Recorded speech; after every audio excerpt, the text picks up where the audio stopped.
চুরিটা কি তুমি করাইছো কিনা সেটাও আমার সন্দেহ তৈরি হচ্ছে। ঠিক আছে মুন্না খান, যদি আপনার সন্দেহ হয় তো আপনি জাস্ট করেন।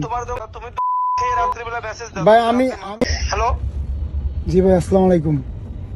মুন্না, তুমি কিন্তু আমার বয়সে ছোট হবা, বড় হবা না। হ্যাঁ বলেন। আমি আপনাকে সালাম দিয়েছি, বলছি আসসালামু আলাইকুম বলছি আমি। তুমি কিন্তু আমার বয়সে এটাই বললাম যে তুমি যে এই যে মানে নিউজ করাও, তাতে কিন্তু মানে এইটা নিয়ে কিন্তু আমার কোনো মাথা কামা নাই। আচ্ছা ঠিক আছে।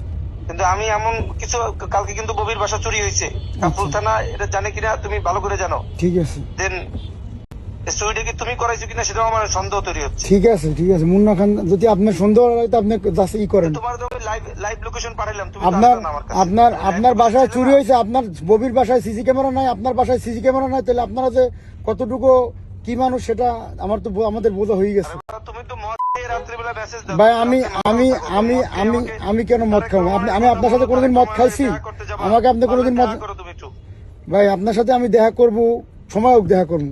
আপনি তো প্রযোজক, সিনেমা রিলিজ দিছে না, আমি আপনার জন্য 4 ঘন্টা আমি অফিসে ওয়েট করছি, আমি আপনার জন্য 4 ঘন্টা ওয়েট করছি অফিসে। তুমি আমার লাইভ লোকেশন চাইছো কিনা, আমি তোমাকে লাইভ লোকেশন পাঠাইছি। আপনি লোকেশন আমার কাছেও চাইছেন, আপনিও চাইছেন, কিন্তু আমার কাজ সারি তো পরে আমি